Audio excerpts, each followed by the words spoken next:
2 Corinthians chapter 12. 2 Corinthians chapter 12. And we'll look at verses 7 to 10. 2 Corinthians chapter 12 from verses 7 to 10. This is the Apostle Paul speaking. And lest I should be exalted above measure by the abundance of the revelations, a thorn in the flesh was given to me, a messenger of Satan to buffet me, lest I should be exalted above measure. Concerning this thing, I pleaded with the Lord 3 times that it might depart from me. And he said to me, my grace is sufficient for you, for my strength is made perfect in weakness.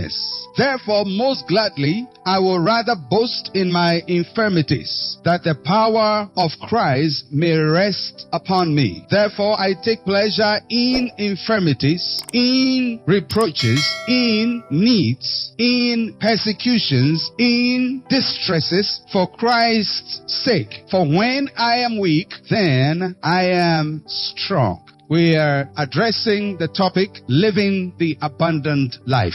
The life that Jesus gives to us is not only a life that must be experienced in our hearts, but must be a life that is lived out in our day-to-day experience. The experiences of life are not predictable. Life is a highly unpredictable enterprise. You cannot determine sweetness alone to come to you. Neither can you determine evil alone to come to you. Just as the Lord rains his blessing, according to the Bible, on the good and the evil, Satan also rains his harassment on both the good and the evil. Equal and fair distribution to every man. When life is good, it's very easy to live it. When life is bad, it's very difficult to live it. When I was coming to church this morning, I saw something on the road that I think expresses or tries to portray some of the encounters we have in life.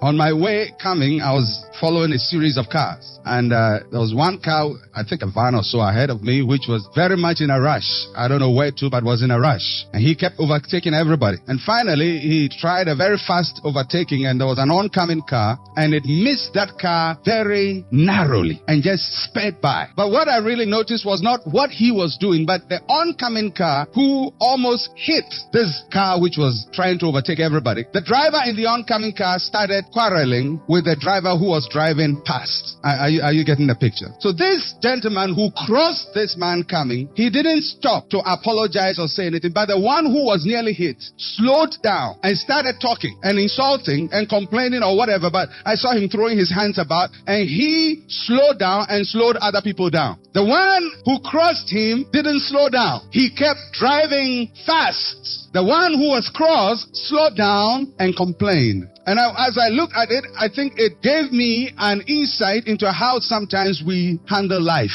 In life, you will get a lot of people in a hurry to go somewhere who will try sometimes to crash into you. Sometimes they succeed. Sometimes you'll nearly crash. The problem is not what the other person did. The problem is how you responded to it. Many of the times we slow down in life, we complain in life, we stop and we only react to what has happened to us and stop living. And that, to me, is a greater tragedy than the one who tried to crash you, because he keeps going. Many of us are in that point in life. We have stopped somewhere or slowed down somewhere, and our mouth is full of complaints, full of bitterness, full of anger for what somebody did to us 10 years ago, or what somebody did 20 years ago, or what somebody did last week. But whilst we are complaining, the person is not complaining. He's still driving past you. If you are a wise man, when people nearly crash into you, let them mind their business, but keep going in the direction you set yourself to go. And don't stop or slow down to respond to them. Life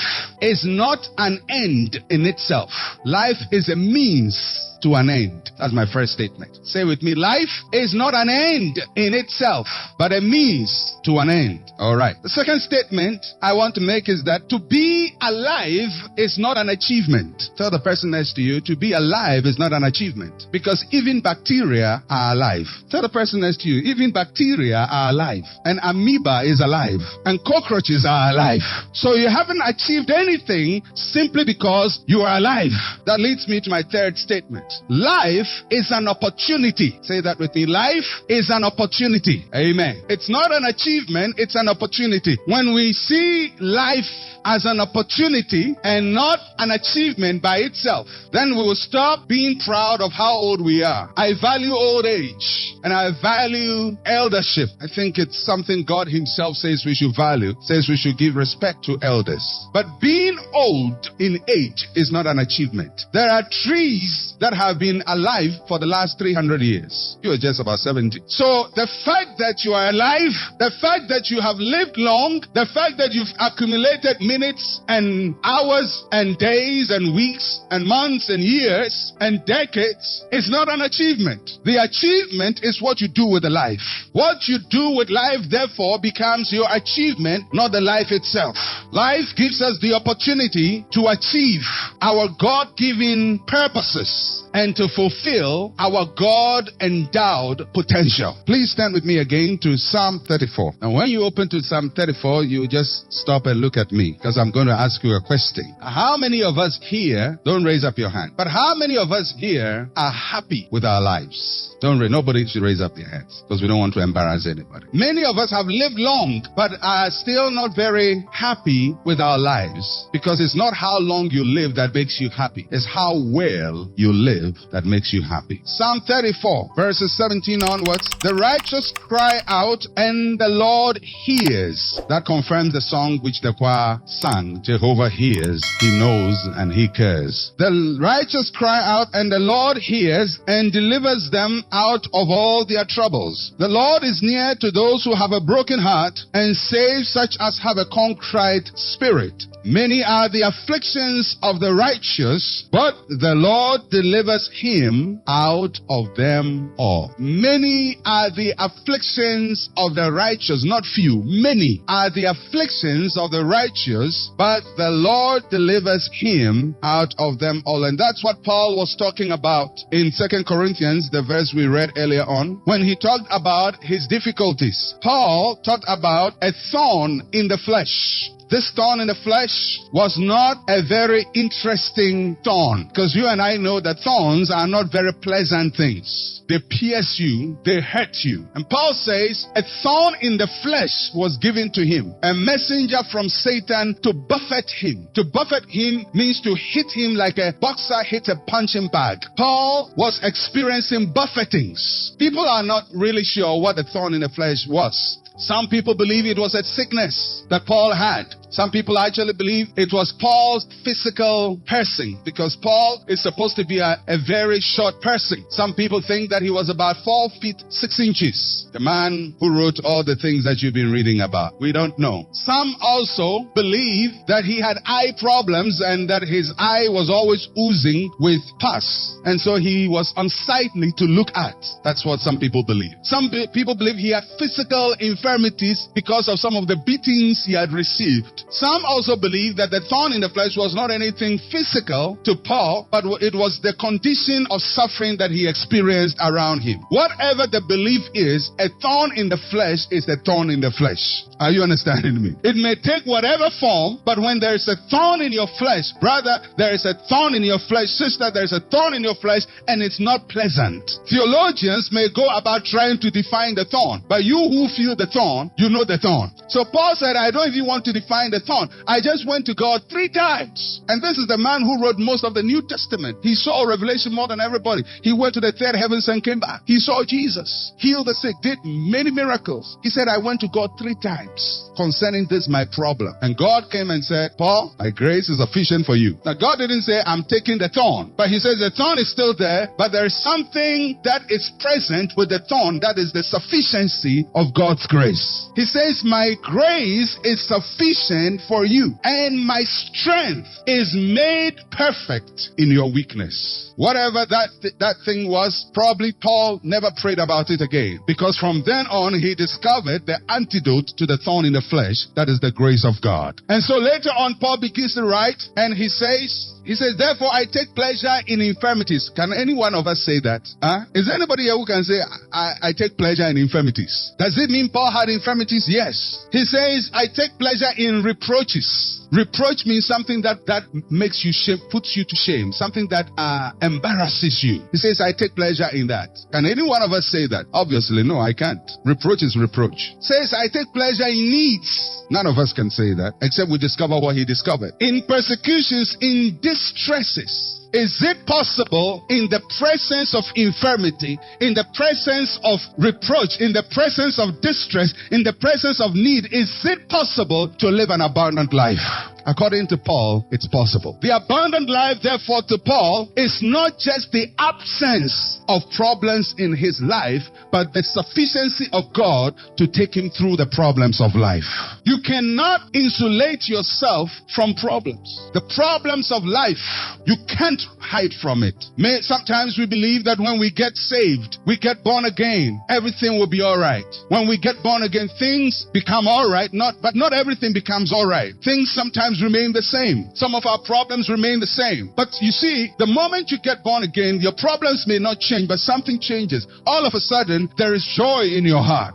The joy does not come as a result of a change in your circumstance, but a change in your person, in your understanding, and in your attitude. Because you begin to see God in a totally different way. Paul says, I take pleasure in weakness. Remember, he did not say, I take pleasure from weakness.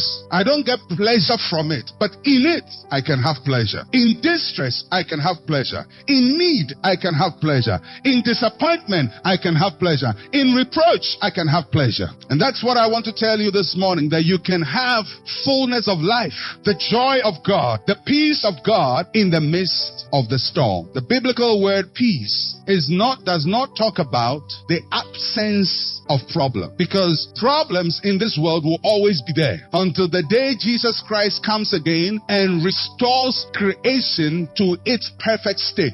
Until that time comes, problem will be there for you. Hello there. If you're loving this video, please like and subscribe for more of Wisdom and Wealth. Until that time comes, people will suffer. Until that time comes, people will die. Whether you like it or not, you will die. Born again people don't talk that way. Believe you me, in the year 2070, almost everyone here, except these flower girls, may be alive. Almost everyone will be gone. You are now beginning to count your days. Will I go first or will he go first? One way or the other, you will go. People were alive in 1850. It was not an empty year. There were human beings there. But how many human beings will you come across who say, I was born in 1850? They've all gone. One at a time. One at a time. One at a time. But we don't get used to it. Death is something that no human being gets used to. Although everybody knows it's going to happen, but we never get used to it. It's always a shock. Why should it be a shock when it's predictable? When everybody knows it's going to happen. Sooner or later, by the year 2050, I'll still be around. I'll still be around. We are surrounded by death. Life is surrounded by death. The beauty of life is to see that whilst people are mourning for somebody dying, others are rejoicing for a new life which has been born. You will go. Somebody will go. Husbands will leave their wives. Wives will leave their husbands. Parents will leave their children. Children may leave their parents. These are the certainties of life. They are sure. You can't bind them. But in the midst of that, it is possible for people to have what Paul was talking about: pleasure, fullness of life, satisfaction, peace in your heart, joy in your life, overcoming life, conquering life, a life that is full of meaning because it is achieving a purpose. Luke chapter 12, going to listen to Jesus himself. Luke chapter 12 from verse 15, from verse 13. Then one from the crowd said to him, Teacher, tell my brother to divide the inheritance with me. The kind of problems we pastors face. Jesus, the people want him to divide inheritance. The man says, I've come that they may have life. People are telling him, divide inheritance. But he said to the man, who made me a judge or an arbitrator over you? And he said to them, take heed and beware of covetousness, for one's life does not consist in the abundance of things he possesses. Did you hear what the master himself said? One's life does not consist in the abundance of things he possesses. There are two parts to what Jesus said, talking about life. One, he says to the people, be careful of covetousness. Be careful of covetousness. One of the things that keeps people from living the abundant life is covetousness. What is covetousness? Covetousness simply means not being content with what you have and desiring to have more than what you have, most of the time what somebody else has. Covetousness, Jesus said, be careful of it, because if you are covetous, it's possible your life may not be full. Because in this life, you will always see a lack in your life, and you always see that somebody has something you don't have. You have to come to terms with it. Covetousness is not just actively trying to take what somebody has, but sometimes it's passively sitting down and complaining because you don't have enough. For whatever you lose, there are things you still have. Are you understanding? If you lose one ear, you still have another one. If you lose your tooth, you still have a tongue. If you lose your hand, you still have a leg.